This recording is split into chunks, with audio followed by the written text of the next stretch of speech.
sense, darling. It looks very handsome. I think not. Besides, it's uncomfortable and it smells. Oh, where's Maggie? You sent her back down to the cabin to get your mother's necklace. Oh, right. I was going to try to dress this thing up a little bit, but now that I'm not going to wear it. I do wish you'd leave it on. The officer seemed quite insistent. He also wanted me to get into one of those ridiculous little boats, as if I'd even consider it. It was precautionary. Oh, please, Harlan, don't start up again. I have absolutely no desire to float around in some god-forsaken little boat in the middle of the ocean in this weather while you sit up here and smoke your pipe. Besides, Ida Strauss wouldn't get into one, and if Ida Strauss doesn't have to, neither should I. Look there. Francesca Delot's getting into one. Francesca Delot is an idiot. She'd jump overboard and swim laps if someone told her to. Oh, good Lord. Now Willie's getting in. Probably because Francesca's forcing him to. Oh, no. They're making him stand back. Isn't that odd? Oh, how perfectly embarrassing. Oh, it's bad enough to get into one of those ghastly little things, but then to be turned away. Oh, the poor thing must be mortified. Definitely. Let's go to the clothes. No, darling, we can't. No. No. Too bad. We'll go tomorrow at breakfast. Oh, lovely. It's such a shame they're not sitting at our table. We could ask to be moved to theirs. Oh, wouldn't that be perfect? Whom do we ask? I would imagine the purser, although I haven't seen him tonight. Who was that lovely young man who told us to come up here on the bed? Officer Lowe, I believe his name was. I wonder if he'd be able to help us. I don't imagine so. He seemed quite preoccupied. Oh, Maggie, there you are. Here's your necklace, ma'am, just as you've asked. Yes, well, I won't be needing it anymore, so you can turn it back. Oh, very well, ma'am. Ma'am, Yes, dear. the children have been asking for you. Which children? Your children. Oh. Well, what do they want? You, ma'am. Oh, that's so like them. Always snapping at my heels. Mummy this and mummy that. I tell you, the burdens I bear. I know, darling, I know. Modern motherhood is not something to be taken I lightly. know, darling, I know. Day in and day out, you must give it your all. You must commit to their needs, their whims, their frivolous and shallow desires. These little angels of our bosom. So, Maggie, we'd like to have our tables rearranged tomorrow at breakfast. Go find someone to talk to. I'm not quite sure I follow. Dear girl, there's not that much to follow. We'd simply like to have our tables rearranged tomorrow at breakfast. Go find someone to make the arrangements. Well, I'm not quite sure those arrangements can be made. What? Sir, I said I don't think Dare you? No, Mr. Widener and Doyle, sir, I mean no disrespect. It's just... Just like what? It's just I do believe tomorrow's breakfast has been cancelled. I beg your pardon. I strongly suspect there will be no breakfast service tomorrow. Why not? On account that the ship is sinking, sir.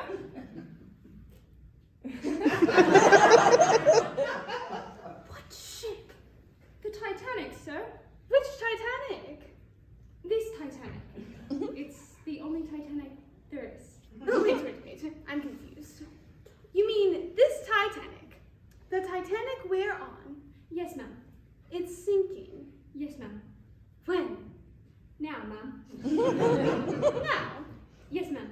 It's sinking now, as we speak. Yes, ma'am. But it's unsinkable. Be that as it may, sir, the ship is still sinking. One of the stewards told me we've struck an iceberg. A what? An iceberg. Harlan, darling, what's an iceberg? That would be a large bit of ice floating in the water. You're telling me we've struck some piece of ice, and now we're sinking. Yes, ma'am. Go away. But, ma'am, You heard Mrs. Widener Doyle. Go away. but what about the children? Which children? Go before I sack you right here on the spot. Telling such stories.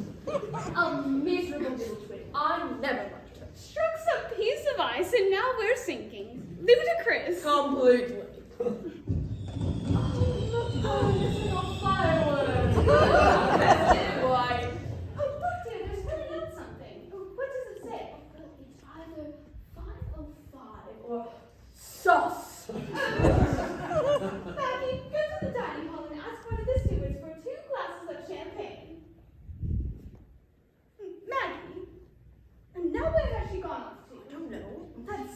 stupid girl. She's always wandering off.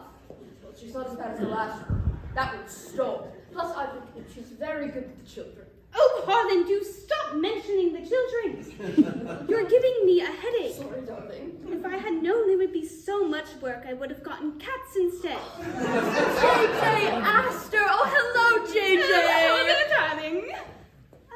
He's not coming over here. He seems awfully tense. Well, this is all quite silly, having us all up here on deck like this. What's the point? Are this your employees? Yes, sir. What they might be? Mr. and Miss Whiter Doyle. Officer Lowe! Look, darling, it's Officer Lowe. How lovely. I see you took off your life belt. Yes, well, it was quite uncomfortable, and as you may as well know, it had a peculiar odor. Be it as it may, madame, I really must insist that you wear it. Well, does it come in a smaller size? No, madame, I'm afraid not. How ridiculous! We've spent all this money and there's only one size life belt. Now, darling, that would be Officer Lowe's fault, now would it? Well, whose fault would it be? I'd like to have a strong word with him. Mrs. Whitendale, please, with all due respect, at this particular moment, the lack of sizes in life belts is quite irrelevant. Oh, wait. Well, maybe to you. Madame, I believe your maid here has pointed out to you that this ship is sinking. That again. Officer Lowe, please. Man to man. You can't honestly expect us to believe that this ship is Sinking, I assure you, sir, it is. The Titanic is, in fact, sinking. But it's unsinkable. Yes, well, by all accounts, was unsinkable. You're telling me your unsinkable ship is in fact sinking, and there's only one size life belt? Yes. Well, once we dock in New York, I'll have you know that the White Star Line's offices will be receiving a letter on my personal stationery, and it won't be a pleasant one. Definitely not. Mr. and Mrs. Whiterdale, you must believe me when I tell you this ship is not going to dock in New York. Well, where in heaven's name is it going to dock then? Is that quite possibly the safest call I've ever made? Nothing. What can I do? Now, over 2,000 other passengers to worry about, and likely for less than half. If your employers want to drown themselves, let them. I suggest yourself get your lifeboat. Mr. and Miss Whiterdale, it has been a delight speaking with you, but I'm afraid I really must be off. My most sincere apologies about the lack of styles and sizes and life belts. We'll do our very best to see what can be done about breakfast tomorrow, given the current circumstances. Now, if you'll excuse me, have a lovely evening. Nice man, darling. He's obviously trying his best. Very well. Oh, good God! Is that what I look like? Harlan, dear, how can you let me walk around looking like that? No wonder Ida Strauss looked at me the way she did. I must have looked like a house. A giant walking house. A giant walking, foul-smelling house. Maggie, where's the champagne? Champagne? The champagne, dear. I distinctly remember asking you for 2 glasses of champagne.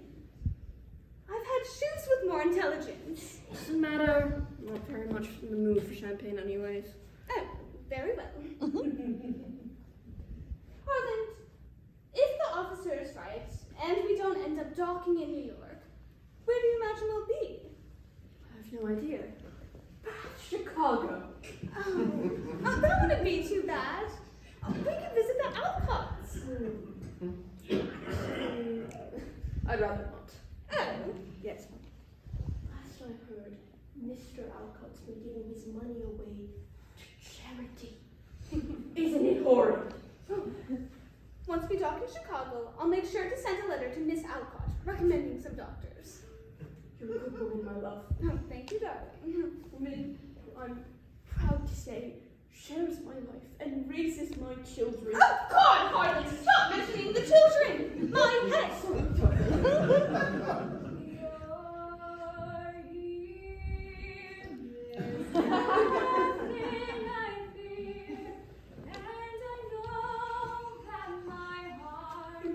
What a horribly depressing song. Maggie, go to the band and ask...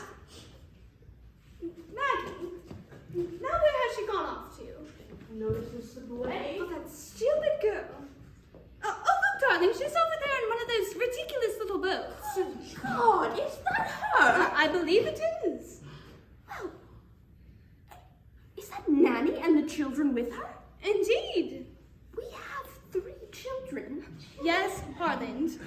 There's Elizabeth, Angela, and the little one.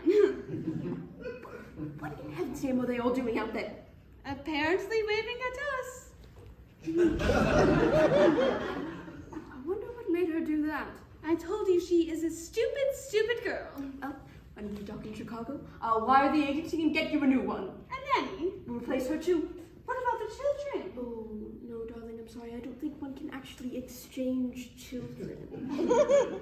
Well, it's just that Angela has been gaining all of that weight recently, and Elizabeth is constantly rolling her eyes at me, and the little one, he's just so little. Oh, darling, they do eventually grow out of that. When?